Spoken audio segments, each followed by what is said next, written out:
So ఇప్పుడు active voice passive వాయిస్కి సంబంధించినటువంటి కొన్ని విషయాలు మనం కొన్ని టిప్స్ చూద్దాము. ఓకే, సో చూద్దాం చూడండి. సో ఫస్ట్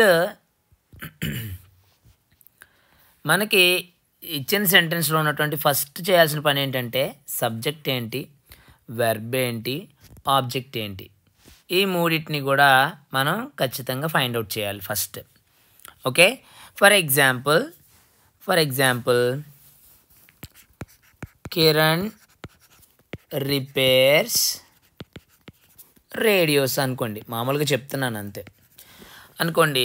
సో ఫస్ట్లో దీంట్లో సబ్జెక్ట్ ఏది, వెర్బ్ ఏది, ఆబ్జెక్ట్ ఏది ఫైండ్ అవుట్ చేయాలి. సో సాధారణంగా మనకి ఫస్ట్ వచ్చేటువంటిదే మనకి సబ్జెక్ట్ అవుతుంది, కాబట్టి కిరణ్ అనేటువంటిది సబ్జెక్ట్ అనుకోండి. అలాగే అంటే సబ్జెక్ట్ అవ్వాలంటే అది నౌన్ అయినా అవ్వాలి, ప్రొనౌన్ అయినా అవ్వాలి. ఓకే, ఇక్కడ కిరణ్ అనేటువంటిది నౌను, అదేవిధంగా కిరణ్ గురించి సెంటెన్స్ అంతా చెప్తుంది కాబట్టి కిరణ్ అనేటువంటిది సబ్జెక్ట్. ఇక వెర్బ్ అనేది ఏంటి, దీంట్లో ఉండేటువంటి యాక్షన్ వర్డ్ ఏంటి, యాక్షన్ వర్డ్ ఏంటి, రిపేర్స్, కాబట్టి వెర్బ్ అవుతుంది అనమాట. అండ్ ఇంకా ఈ యొక్క సబ్జెక్ట్ చేసినటువంటి ఈ యొక్క వెర్బ్ వలన ఏదైతే ప్రతిఫలం పొందుతుందో, లేకపోతే ఏది ప్రతిఫలం పొందుతుందో దాన్ని ఆబ్జెక్ట్ అంటాం. కిరణ్ రిపేర్ చేయడం వల్ల బాగైంది ఏంటి, రేడియో. ఓకే, ఆ విధంగా మనం కొంచెం చూసుకోవాల్సి ఉంటుంది, ఇది ఆబ్జెక్ట్ అవుతుంది. సో ఈ విధంగా మనకి సబ్జెక్టు, వెర్బ్, ఆబ్జెక్ట్ని మనం ఫైండ్ అవుట్ చేసాం. ఇప్పుడు నెక్స్ట్ థింగ్ ఏంటి అంటే, ఇప్పుడు మనం చూడాల్సింది ఏంటి అంటే రూల్స్ మనం జాగ్రత్తగా చూడడానికి ట్రై చేద్దాం. ఫస్ట్ వన్ ఏంటి అంటే, రూల్ నెంబర్ 1 మనం చూసుకోవాల్సినటువంటిది ఏంటి అంటే, ఈ యొక్క సబ్జెక్ట్ అలాగే ఆబ్జెక్ట్ ఉంది కదా, వీటి ప్లేసెస్ని షిఫ్ట్ చేయాలి. అంటే ఫస్ట్ ఆబ్జెక్ట్ని సబ్జెక్ట్గా రాయాలి. అంటే ఏమవుతుంది, ఈ యొక్క ఆబ్జెక్ట్ ఈ ప్లేస్కి వచ్చింది అనుకోండి. ఓకే, దీని సబ్జెక్ట్ గురించి తర్వాత మాట్లాడుకుందాం, దీన్ని పక్కన పెడదాం. అంటే ఏంటి, ఇక్కడ ఆబ్జెక్ట్ అంటే ఏంటి, రేడియోస్, కాబట్టి ఇప్పుడు రేడియోస్, కాబట్టి రేడియోస్ అనేటువంటిది సబ్జెక్ట్ అయిపోయింది. ఇప్పుడు ఆబ్జెక్ట్ సబ్జెక్ట్ అయింది. ఓకేనా. అలాగే ఇప్పుడు నెక్స్ట్ చేయాల్సింది ఏంటంటే, నెక్స్ట్ రూల్ మనం చూద్దాం. రూల్ నెంబర్ 2 ఏమవుతుంది అంటే, suitable helping verb. Rule number 2 ఏంటి చెప్పండి, సూటబుల్ హెల్పింగ్ వెర్బ్. ఫస్ట్ ఏం చేసాము, ఓకే, ఫస్ట్ ఏం చేసాము, ఆబ్జెక్ట్ని మనం సబ్జెక్ట్గా మార్చాం, అంతేనా. చూడండి, ఆబ్జెక్ట్ని మనం సబ్జెక్ట్గా మార్చాం. రూల్ నెంబర్ 2 ఏం చెప్తుంది అంటే, suitable helping verb. Rule number 2 ఏంటి, సూటబుల్ హెల్పింగ్ వెర్బ్ని వాడాలి. సూటబుల్ హెల్పింగ్ వెర్బ్ అంటే ఎలాగా అంట, చూడండి ఇక్కడ.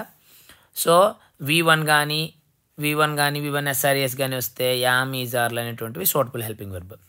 అదే V2 కానీ వచ్చింది అనుకోండి, వాజ్ వర్లో సూటబుల్ హెల్పింగ్ వెర్బ్లు అవుతాయి. ఓకేనా. సో చూడండి, V1 వస్తే యామ్, ఈజ్, ఆర్లు, V1 SRES వచ్చినా కానీ, అదే V2 వస్తే కనుక వాజ్ వర్లో సూటబుల్ హెల్పింగ్ వెర్బ్లు అవుతాయి. ఫర్ ఎగ్జాంపుల్ ఇప్పుడు మనం చూద్దాం. ఇప్పుడు చూడండి, రేడియోస్ అనేటువంటిది ప్లోరలా సింగులరా చెప్పండి, ప్లోరల్. ఈ ప్లోరల్కి మన రిపేర్స్ అనేటువంటిది ఏంటిది, V1 SRES. హెల్పింగ్ వెర్బ్లు ఏమున్నాయి మనకి, ఈజ్, యామ్, ఆర్. చూపించాను కదా ఇక్కడ, చూడండి ఇక్కడ చూడండి, V1 కానీ V1 SRES కానీ అయితే ఏంటంట, yam, is, are. Okay, V2 అయితే కనుక వాజ్, వర్. సో రేడియోస్ కనుక దీని పక్కన వచ్చేటువంటిది ఏంటి అంటే మనకి ఆర్ అనేటువంటిది సూటబుల్ హెల్పింగ్ వెర్బ్ అవుతుంది. ఓకేనా అండి. రూల్ నెంబర్ 3 ఏం చెప్తుంది చూడండి ఒకసారి, వెర్బ్ యొక్క 3వ రూపాన్ని రాయాలంట. ఏం చేయాలి, వెర్బ్ యొక్క third past participle of the వెర్బ్ని మనం రాయాలి. కాబట్టి ఇక్కడ పాస్ట్ పార్టిసిపల్ వెర్బ్ ఏమవుతుంది, ఇక్కడ చూడండి. ఓకే, రిపేర్డ్, కాబట్టి రిపేర్డ్ అనేటువంటిది వెర్బ్ని మనం రాస్తాం, రిపేర్డ్ అనేటువంటి దాన్ని రాసేస్తాం. ఇక నెక్స్ట్ రూల్ ఏంటి అంట, చూడండి, వెర్బ్ 3 రాసేసాము. ఇంకా లాస్ట్ బై కానీ 2 కానీ యాడ్ చేయాలి, బైని కానీ 2ని కానీ యాడ్ చేయాలి.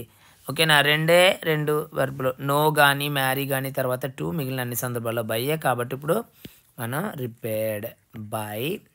ఓకేనా, అక్కడ వరకు అయిపోయిందా మనకి. సో రిపేర్డ్ బై అయిపోయింది కదా.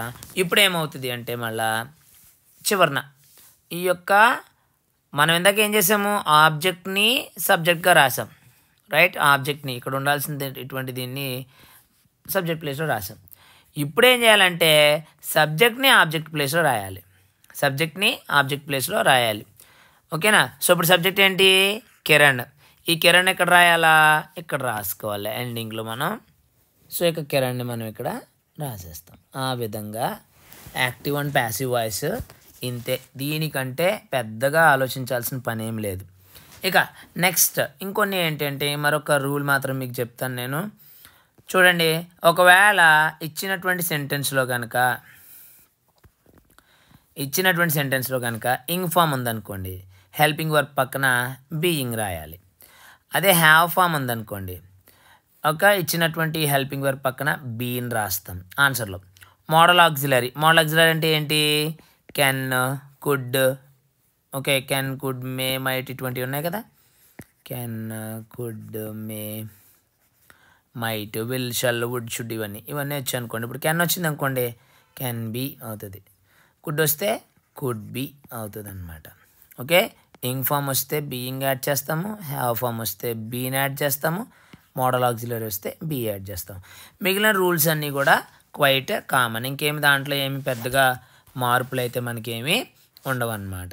ఓకేనా? సో మనం చూద్దాం ఇప్పుడు.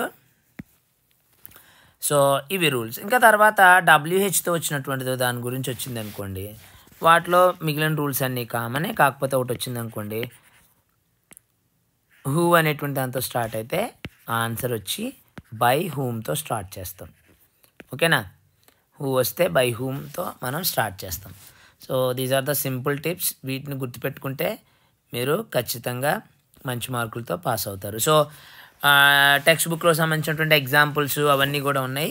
అవన్నీ దానికి సంబంధించిన డీటెయిల్ వీడియో ఉంది, దాన్ని మీకు డిస్క్రిప్షన్లో ఇస్తాను, దాన్ని చూసి మీరు ఫాలో అవ్వచ్చు. ఓకే, 5 రూల్స్ ఏంటి చెప్పండి. ఫస్ట్ వన్ ఏంటి? ఆబ్జెక్ట్ని సబ్జెక్ట్గా రాస్తాం.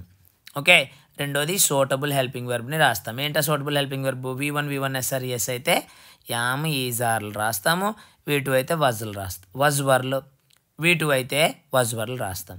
ఆ తర్వాత వెర్బ్ యొక్క 3వ రూపం పాస్ట్ పార్టిసిపల్ ఆఫ్ ది వెర్బ్ని మనం రాసుకుంటాము.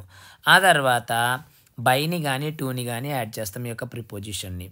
అలాగే ఒకవేళ లాస్ట్ ఏం చేస్తామంటే సబ్జెక్ట్ని ఆబ్జెక్ట్గా రాస్తామన్నమాట. అంటే సబ్జెక్ట్ని ఆబ్జెక్ట్గా అంటే దాని అర్థం ఏంటి? దాని ప్లేస్లో మనం రాస్తామని అర్థం అనమాట. ఇక ఇవి కాకుండా మరికొన్ని ఏంటి అంటే ఇలా అంతా జరిగినప్పుడు సెంటెన్స్లో కనుక ఇంగ్ ఫామ్ వస్తే ఆ 5 రూళ్ళు కామన్ ఉంటాయి. ఆ రూల్స్తో పాటు ఇవి ఇంగ్ ఫామ్ వస్తే బీయింగ్ యాడ్ చేస్తాం హెల్పింగ్ వర్బ్ పక్కన. హ్యావ్ ఫామ్ వస్తే హెల్పింగ్ వర్బ్ పక్కన బీని యాడ్ చేస్తాం. మోడల్ ఆక్సిలరీ వస్తే హెల్పింగ్ వర్బ్ పక్కన బీ యాడ్ చేస్తాం. ఓకే, ఒకవేళ WH వర్డ్లో హూతో స్టార్ట్ అయితే కనుక బై హూమ్ అనేటువంటి దాంతో మనం స్టార్ట్ చేస్తాం. So these are all the simple tips. ఇది మనకి మీకు ఉపయోగపడుతుందని ఆశిస్తున్నాను. మీకు ఏమైనా క్వశ్చన్స్ ఉంటే కనుక కామెంట్ సెక్షన్లో పోస్ట్ చేయండి. Wish you all the best. Thank you very much. Meet in the next video.